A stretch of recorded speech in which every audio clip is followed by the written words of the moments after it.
यहाँ पे हम लोगों को एक्स मैट्रिक्स फाइंड आउट करना है और एक्स मैट्रिक्स ऐसा होना चाहिए कि उस मैट्रिक्स के साथ इस मैट्रिक्स को गुना किया जाए तो ये वाला मैट्रिक्स आ जाए।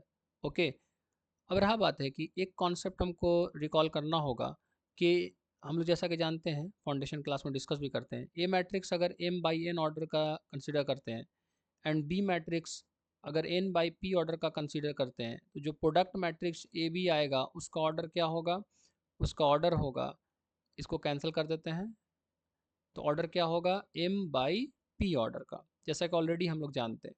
कहने का मतलब है कि ए मैट्रिक्स का अगर ऑर्डर लेंगे m by n, B matrix का ऑर्डर लेंगे n बाई पी, तो जो प्रोडक्ट मैट्रिक्स आएगा उसका ऑर्डर क्या होगा m बाई पी।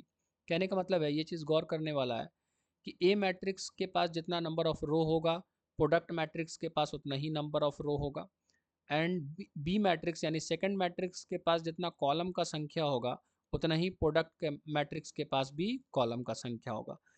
कहने का मतलब इस कंसेप्ट का यूज़ करके हम लोग एक्स मैट्रिक्स का ऑर्डर फाइंड आउट कर लेंगे। देखिए कैसे, जैसे यहाँ पे एक्स मैट्रिक्स है, ठीक है, इसका ऑर्डर हम लोग कैसे फाइंड आउट कर रहे हैं। देखिए यहाँ पे सेकंड मैट्रिक्स क्या दिया हुआ है 2 3 4 5 और is equal to product matrix कितना दिया हुआ है 0 -4 10 3, यही ना दिया हुआ है। अब ये प्रोडक्ट मैट्रिक्स का ऑर्डर कितना है तो 2/2 है, जैसा कि हम लोग देख पा रहे हैं। ये वाला सेकंड मैट्रिक्स का ऑर्डर कितना है 2/2, ठीक है। अब ये वाला दोनों मल्टीप्लिकेशन पॉसिबल होने के लिए फर्स्ट मैट्रिक्स के पास जितना नंबर ऑफ कॉलम होना चाहिए सेकंड मैट्रिक्स के पास उतना ही नंबर ऑफ रो होना चाहिए ना। तो सेकंड मैट्रिक्स के पास रो का संख्या कितना है देखिए तो 2 है, तो इसका मतलब है कि कॉलम का संख्या फर्स्ट मैट्रिक्स यानी एक्स मैट्रिक्स का कितना होना चाहिए 2 होना चाहिए ना 2, ये वाला हो गया। अब यहाँ पर प्रोडक्ट मैट्रिक्स के पास जितना रो का संख्या होता है उतना ही फर्स्ट मैट्रिक्स के पास क्या होता है रो का संख्या होता है। देखिए आप, होता है ना, हम लोग ऑलरेडी अभी डिस्कस किए हैं कि ए मैट्रिक्स के पास जितना नंबर ऑफ रो होगा प्रोडक्ट मैट्रिक्स के पास भी उतना ही नंबर ऑफ रो होगा एंड सेकंड मैट्रिक्स के पास जितना नंबर ऑफ कॉलम होगा प्रोडक्ट मैट्रिक्स के पास भी उतना ही नंबर ऑफ कॉलम होगा।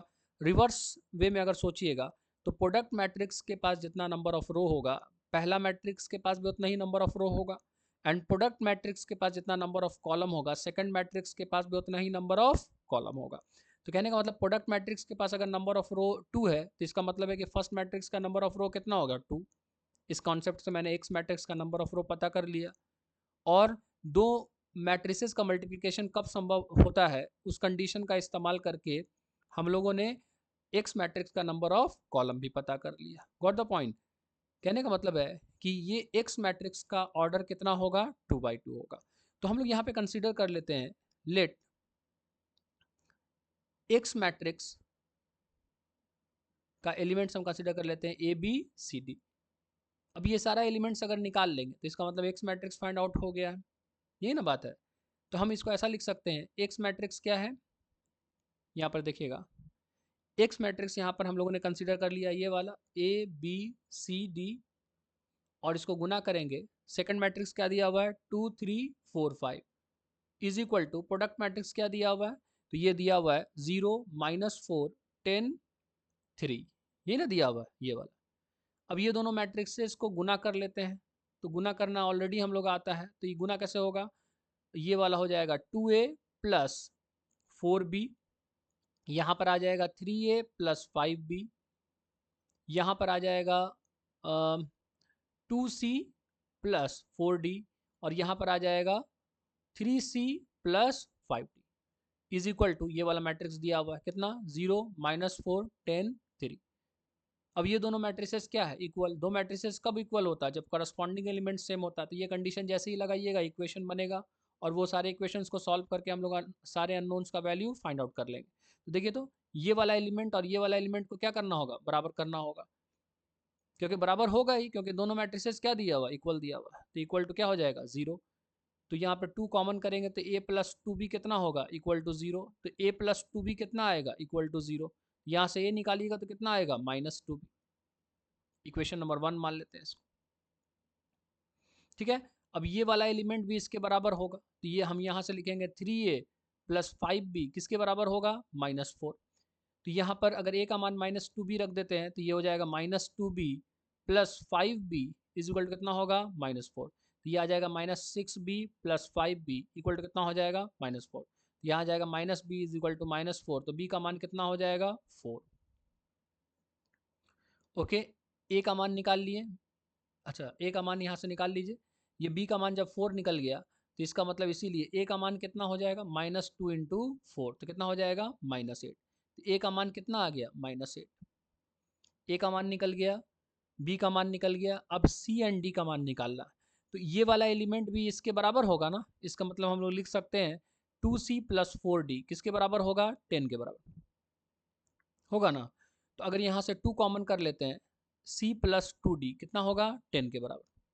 देखिए जनरली हम क्या करते हैं ना, इक्वेशन को सिंप्लीफाई कर लेते हैं पूरी तरह से, तो आसानी होगा कैलकुलेशन वाइज, और क्या। तो यहाँ से c प्लस 2d निकालिएगा तो कितना आएगा c प्लस 2d, ये आ जाएगा 5 के बराबर, क्योंकि इसको कैंसिल कर सकते हैं, 2 5 10।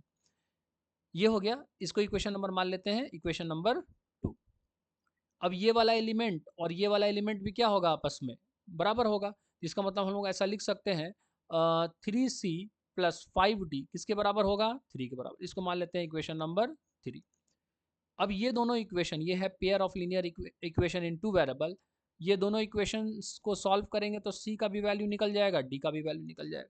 अब यहाँ पर देखिए कैसे सॉल्व कर रहे हैं, और जैसे कि हम लोग ऑलरेडी 10th में पढ़े हैं, c प्लस 2d क्या दिया हुआ 5, तो इसको अगर 3 से गुना किया जाए, इस इक्वेशन को अगर 3 से गुना कर देते हैं, क्योंकि हम एलिमिनेशन मेथड लगाना चाहते हैं, तो ये हुआ 3c प्लस 6d होगा ना, बराबर कितना होगा 15। और ये वाला थर्ड इक्वेशन क्या है 3c प्लस 5d किसके बराबर होगा 3 के बराबर। ये दोनों इक्वेशन को क्या कर लेंगे, ये दोनों इक्वेशंस को सॉल्व कर लेंगे, घटा दीजिए, 3c कैंसिल हो जाएगा, ये कितना आ जाएगा d इक्वल टू 15 माइनस 3, ठीक है ना। देखिए तो 3c प्लस ये आ जाएगा 6d और ये आ जाएगा 15, यहाँ से आएगा 3c plus 5d equal to 3, घटा दीजिएगा तो 6d माइनस 5d d आ गया, और 15 माइनस 3, तो 15 माइनस 3 करिएगा तो कितना आ जाएगा 12, तो d कितना आ गया 12। अब किसी एक इक्वेशन का इस्तेमाल कर लीजिए, मान लीजिए हम इक्वेशन का इस्तेमाल कर लेते हैं इक्वेशन 2 का, तो c प्लस 2d कितना दिया हुआ है 5 दिया हुआ है, तो c प्लस 2 d का मान पुट कर दीजिए 12 इजिकल टू कितना हो गया 5। तो यहाँ से c निकालिएगा तो ये हो जाएगा 5 माइनस 24 कितना आ जाएगा -19, इसलिए c का मान कितना हो जाएगा, तो c का मान आ जाएगा -19। तो यानी कि a का भी मान निकाल लिया, b का भी, c का भी, d का भी। तो अब बड़े आसानी से मैट्रिक्स x लिख सकते हैं, क्योंकि जब मैट्रिक्स x का सारा एलिमेंट c ही निकल गया तो इसका मतलब मैट्रिक्स x निकल गया, इसीलिए हम लोग मैट्रिक्स x को लिख सकते हैं। इसीलिए x मैट्रिक्स क्या माने थे ए बी सी डी, इसका एलिमेंट्स माने थे ना, तो इसीलिए x मैट्रिक्स क्या हो जाएगा, ये हो जाएगा a की जगह पे रख देंगे कितना, a की जगह पे रख देंगे -8, b की जगह पे कितना रख देंगे 4, c की जगह पे कितना रख देंगे -19, और d की जगह पे क्या रख देंगे 12। ये x मैट्रिक्स फाइंड आउट हो गया ना। कहने का मतलब ये हुआ कि x मैट्रिक्स जो हम लोग निकाले हैं, वो वाला मैट्रिक्स को अगर इस मैट्रिक्स के साथ गुना किया जाए तो ये वाला मैट्रिक्स आ जाएगा। आप चेक करके भी इसको देख सकते हैं, ठीक है। Thank you.